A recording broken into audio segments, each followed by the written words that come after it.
Kozhikode medical കോളേജിൽ കഴിഞ്ഞ ദിവസം വലിയ ആശങ്കയുയർത്തിയ രോഗികളെ അടക്കം പരിഭ്രാന്തിയിലാക്കിയ പുകയുയർന്ന അതേ ബിൽഡിംഗിൽ തന്നെ അതേ അത്യാഹിത വിഭാഗത്തിൽ ഇന്ന് വീണ്ടും പുകയുയർന്നു. 6ാം നിലയിലാണ് പുകയുയർന്നത്. നേരത്തെ പൊട്ടിത്തെറി ഉണ്ടായ അതേ ബ്ലോക്കിൽ പരിശോധന നടക്കുന്നതിനിടെയാണ് ഈ പുകയുയർന്നതും വലിയ പരിഭ്രാന്തി ആളുകൾക്കിടയിൽ ഉണ്ടായതും രോഗികൾ അവരുടെ വാർഡുകളിൽ നിന്ന് മുറികളിൽ നിന്ന് പുറത്തേക്ക് ഇറങ്ങി ഓടിയതും. അഭിജിത്ത് മുഴക്കുന്നുകൂടി ചേരുന്നുണ്ട് വിശദാംശങ്ങളുമായി. അഭിജിത്ത്, ഈ പരിശോധനകൾ കഴിഞ്ഞ ദിവസം പുകയുയർന്നതിൽ ആരുടെ വീഴ്ച, എന്താണ് അതിന്റെ കാരണം, ആരുടെ ഭാഗത്തു നിന്നാണ് അപാകത ഉണ്ടായത്? ഈ പരിശോധന നടക്കുന്നേ ഉള്ളൂ. സുരക്ഷാ സംവിധാനങ്ങൾ കൃത്യമായി പ്രവർത്തിക്കുന്നുണ്ടോ എന്ന് ഉറപ്പാക്കിയിട്ടില്ല. അതിനു മുമ്പേ ആരാണ് ഈ രോഗികളെ 6ാം നിലയിലേക്കും 3ാം നിലയിലേക്കും 4ാം നിലയിലേക്കും ഒക്കെ കൊണ്ടുപോയത്, അല്ലെങ്കിൽ അതിന് നിർദ്ദേശം നൽകിയത് ആരാണ്? ഗൂഗിൾ, ഇത് തന്നെയാണ് ഏറ്റവും പ്രധാനപ്പെട്ട ചോദ്യം. അടിമുടി ദുരൂഹത ഉയർന്നു നിൽക്കുന്നതും ഇതേ കാരണത്താൽ കൊണ്ട് തന്നെയാണ്. ഒരു സുരക്ഷാ വീഴ്ച ഈ കാഷ്വാലിറ്റിയിൽ ഉണ്ടാകുന്നു, അതിനു പിന്നാലെ പുക ഉയരുന്നു, ഇവിടെ നിന്ന് രോഗികളെ മുഴുവനായി ഒഴിപ്പിക്കുന്നു, കാഷ്വാലിറ്റിയുടെ പ്രവർത്തനം താൽക്കാലികമായി നിർത്തിവെക്കുന്നു. ഇതിനൊക്കെ ശേഷം ഒരു അന്വേഷണം ആരോഗ്യമന്ത്രി ഇവിടെ എത്തി ഒരു യോഗം ചേർന്ന് പ്രഖ്യാപിച്ചതാണ്. ഈ അന്വേഷണം പൂർത്തിയാകുന്നതിന് മുൻപ്, ഇവിടെയുള്ള പ്രശ്നങ്ങളൊക്കെ പരിഹരിക്കപ്പെട്ടു എന്ന് പറയുന്നതിന് മുൻപ് ഇത്ര തിടുക്കത്തിൽ ഇവിടെ രോഗികളെ വീണ്ടും പ്രവേശിപ്പിക്കേണ്ടതുണ്ടായിരുന്നോ എന്ന ചോദ്യം തന്നെയാണ് ഏറ്റവും പ്രധാനമായും ഉയർന്നു കേൾക്കുന്നത്. നേരത്തെ നമുക്കറിയാം, ഈ രോഗികളൊക്കെ അവരെ 3ഉം 4ഉം നിലകളിലേക്കാണ് രോഗികളെ പ്രവേശിപ്പിച്ചിരുന്നത്. അവിടെ ഈ പുക ഉയരുന്നതിന്റെ ആ ഒരു മണം കേട്ടാണ് അവരിൽ പലരും പുറത്തേക്ക് ഓടിയത്. ഈ മൂത്രസംബന്ധമായ രോഗവുമായി എത്തിയ പ്രായമായവർ പോലും അതിന്റെ ഈ മൂത്ര സഞ്ചിയൊക്കെ പിടിച്ചുകൊണ്ട് പുറത്തേക്ക് ഓടി വരുന്ന കാഴ്ച നമ്മൾ നേരത്തെ കണ്ടതാണ്.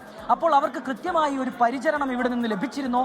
ഈ പുക ഉയരുന്നു എന്ന അറിവ് ലഭിച്ചതിന് ശേഷം അവർ സ്വയമേവ പുറത്തേക്ക് ഓടുകയാണ്. ജീവൻ രക്ഷാർത്ഥം അവർ പുറത്തേക്ക് ഓടുകയാണ്. ഇതുമായി ബന്ധപ്പെട്ട് ഏതെങ്കിലും തരത്തിലുള്ള ക്രമീകരണം ഇവിടെ ഉണ്ടായിരുന്നോ? ഏതെങ്കിലും തരത്തിലുള്ള സുരക്ഷാ ക്രമീകരണങ്ങൾ ഒരുക്കിയതിന് ശേഷമാണോ ഇവിടെ രോഗികളെ പ്രവേശിപ്പിച്ചത് തുടങ്ങിയ ചോദ്യങ്ങൾ അത് അവിടെ തന്നെ നിലനിൽക്കുകയാണ്. നമുക്കറിയാം, കഴിഞ്ഞ ദിവസം ഈ ഒരു ഇവിടെ ഈ കാഷ്വാലിറ്റിയിലെ UPS റൂമിൽ പുക ഉയർന്നതിന് പിന്നാലെ ഈ ഷോർട്ട് സർക്യൂട്ട് ഉണ്ടായി. പുക ഉയർന്നതിന് പിന്നാലെ രോഗികളെ പുറത്തേക്ക് എത്തിച്ചു. ആരോഗ്യമന്ത്രി തന്നെ ഇവിടേക്ക് നേരിട്ടെത്തി ഒരു യോഗം വിളിക്കുന്നു. ആരോഗ്യമന്ത്രി പറഞ്ഞൊരു കാര്യം, ഇതൊരു ഷോർട്ട് സർക്യൂട്ടാണ്, ഇതുമായി ബന്ധപ്പെട്ട് വലിയ ഒരു പരിശോധന ഉണ്ടാവേണ്ടതുണ്ട്, വിശദമായ അന്വേഷണം ഉണ്ടാകേണ്ടതുണ്ട്. ഇപ്പോൾ നമ്മൾ ദൃശ്യങ്ങളിൽ കാണുന്നത്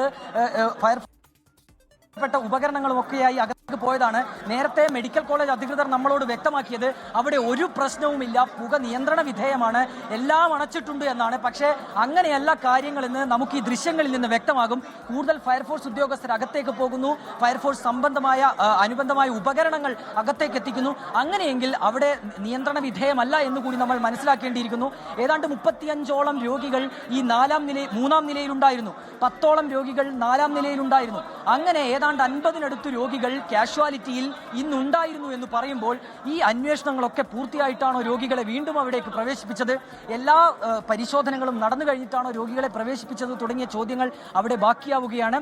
ഏതായാലും ഇതിലൊരു ഗുരുതരമായ ഒരു വീഴ്ച ഉണ്ടായിട്ടുണ്ട്. ഇതൊരു ചെറിയൊരു പുകയുയരലാണ് എന്ന് പറയുമ്പോൾ പോലും ഇത് ഒരു പക്ഷേ വലിയ രീതിയിലേക്ക് അല്ലെങ്കിൽ വലിയൊരു അത്യാഹിതത്തിലേക്ക് കാര്യങ്ങൾ മാറിയിരുന്നെങ്കിൽ അതിനാരുത്തരം പറയുമെന്ന ചോദ്യമാണ് ബാക്കിയാവുന്നത്. ഇതിലൊരു അന്വേഷണം നടക്കും. അഭിജിത്ത്, മുമ്പ് യൂത്ത് കോൺഗ്രസ് നേതാക്കളൊപ്പം BJP പ്രവർത്തകരൊക്കെ അവിടെ എത്തുകയും അവർ ആക്ഷേപിക്കുകയും ആരോപിക്കുകയും ചെയ്യുന്ന ഒരു കാര്യമുണ്ടല്ലോ. പ്രിൻസിപ്പൽ അടക്കം വന്ന് പറഞ്ഞു അവിടെ രോഗികളില്ല.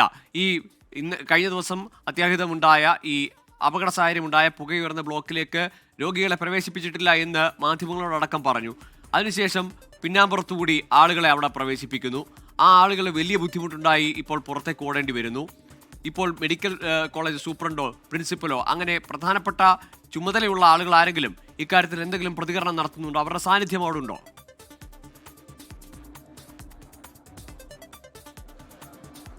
ഗൂഗിൾ, മെഡിക്കൽ കോളേജ് അധികൃതരൊക്കെ തന്നെ ഇവിടെയുണ്ട്. പക്ഷേ ആ രീതിയിലുള്ള ഒരു പ്രതികരണം മാധ്യമങ്ങളുമായി പങ്കുവെക്കാൻ അവർ തയ്യാറായിട്ടില്ല. ഏതെങ്കിലും തരത്തിലുള്ള വിശദീകരണം നേരത്തെ നമ്മൾ ബന്ധപ്പെടുമ്പോൾ നമ്മളോട് അവർ സംസാരിച്ചപ്പോൾ അവർ വ്യക്തമാക്കിയ ഒരു കാര്യം, ഇവിടെ ആ രീതിയിലുള്ള പ്രശ്നമൊന്നും ഉണ്ടായിട്ടില്ല, ഓപ്പറേഷൻ തിയേറ്ററിൽ ആളുകൾ ഉണ്ടായിരുന്നില്ല, മാത്രമല്ല ചെറിയൊരു പുക ഉയരൽ മാത്രമാണ് ഉണ്ടായത്, അത് അപ്പോൾ തന്നെ നിയന്ത്രണ വിധേയമായി എന്നാണ്.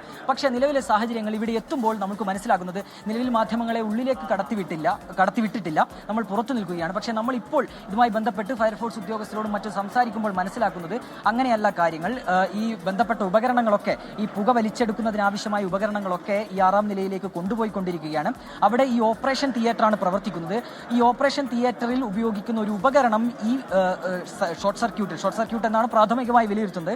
ഈ തീപിടുത്തത്തിൽ കത്തി നശിച്ചിട്ടുണ്ട് എന്നുള്ളൊരു വിവരം കൂടി നമുക്ക് നിലവിൽ ലഭ്യമാകുന്നുണ്ട്. അങ്ങനെയെങ്കിൽ അത് കഴിഞ്ഞ ദിവസത്തേതിന് സമാനമായ, ഒരു പക്ഷേ അത്രയധികം ഇല്ലെങ്കിൽ കൂടി അതിന് സമാനമായ രീതിയിലുള്ളൊരു പ്രശ്നം അവിടെ ഉണ്ടായിട്ടുണ്ട്. അങ്ങനെ ഉണ്ടായിട്ടുണ്ടെങ്കിൽ അത് ഗുരുതരമാണ്. തീർച്ചയായും അപകട സാധ്യതകൾ ഒന്നുമില്ല എന്ന് ഉറപ്പാക്കിയിട്ട് വേണ്ടിയിരുന്നില്ലേ ഈ രോഗികളെ അവിടേക്ക് പ്രവേശിപ്പിക്കേണ്ടത് എന്ന ചോദ്യമാണ് വരുന്നത്.